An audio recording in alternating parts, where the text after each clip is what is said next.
প্রধানমন্ত্রী পদের কর্তব্য বিশ্বস্ততার সহিত পালন করিব। বিশ্বস্তার সহিত পালন করিব। আমি বাংলাদেশের প্রতি অকৃত্রিম বিশ্বাস ও আনুগত্য পোষণ করিব। আমি সংবিধানের রক্ষণ সমর্থন ও নিরাপত্তা বিধান করিব।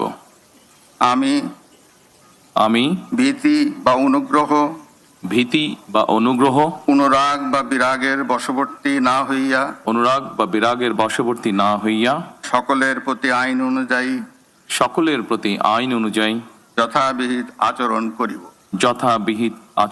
করিব।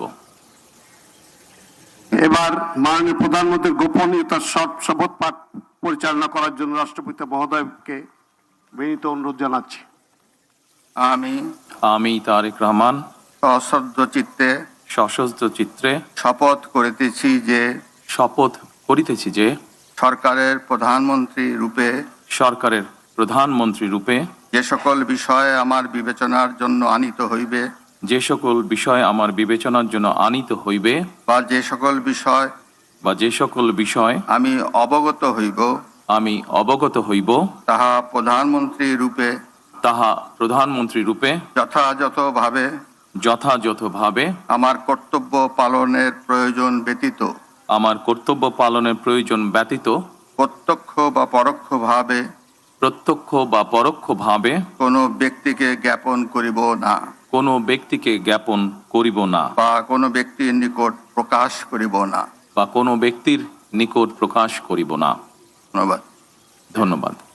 মাননীয় প্রধানমন্ত্রীকে পদের শপথ ও গোপনীয়তার শপথ স্বাক্ষর করার জন্য এবং স্বাক্ষর শেষে নির্ধারিত আসন গ্রহণ করার জন্য বিনীত অনুরোধ জানাচ্ছি।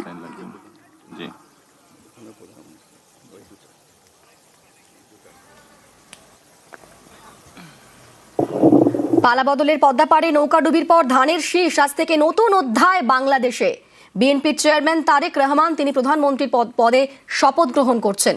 বাংলাদেশের প্রধানমন্ত্রীর পদে শপথ গ্রহণ, আজ থেকে নতুন অধ্যায় বাংলাদেশে।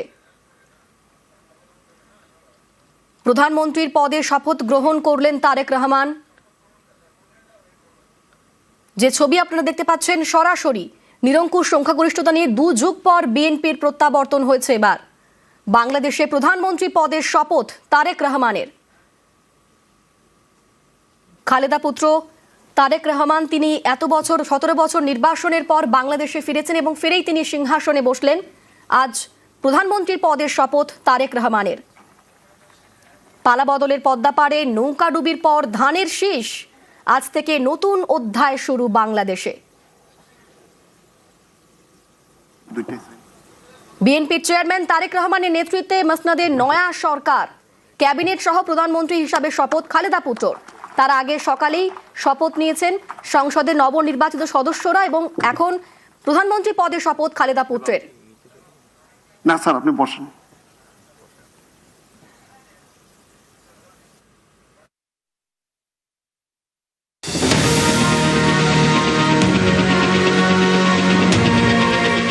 সকলে মিলে কাজ করব, যেখানে আমরা সকলে মিলে আমাদের প্রত্যাশিত বাংলাদেশকে গড়ে তুলব।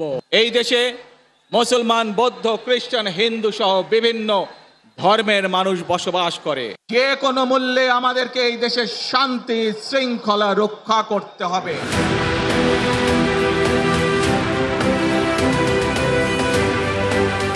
তারেক রহমানের আস্থা বাংলাদেশের পদ্মাপাড়ে এবার নতুন অধ্যায়।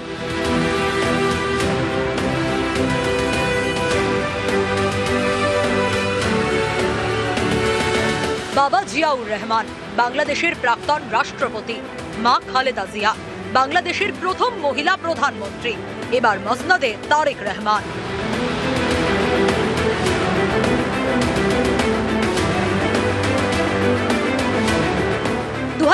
সাল থেকে রাজনীতিতে সক্রিয় তারেক রহমান, তখন দ্বিতীয়বারের জন্য ঢাকার মসনদে খালেদা জিয়া।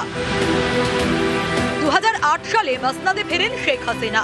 তারেক রহমানের বিরুদ্ধে একাধিক অভিযোগ তোলে আওয়ামী লীগ। সে বছরই দেশ ত্যাগ, নির্বাসন, ব্রিটেন চলে যান তারেক।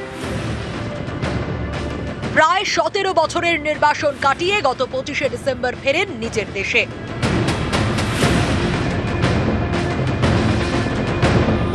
বাংলাদেশে তখন তদারকি সরকারের শাসন। প্রধান প্রতিপক্ষ শেখ হাসিনা দেশ ছাড়া। দেশে ফেরার এক সপ্তাহের মধ্যেই মা খালেদা জিয়াকে হারান তারেক, হন বিএনপির ভারপ্রাপ্ত চেয়ারম্যান। তারপর থেকে দলের প্রচারে জোর দেন। 2 আসনে ভোটে লড়েন তারেক রহমান। ঢাকা 17 এবং বগুড়া 6, দুটিতেই জিতেছেন। আর তার দল জিতেছে 200-র বেশি আসনে। একসময় যিনি ছিলেন নির্বাসনে, তিনি এবার বাংলাদেশের সিংহাসনে।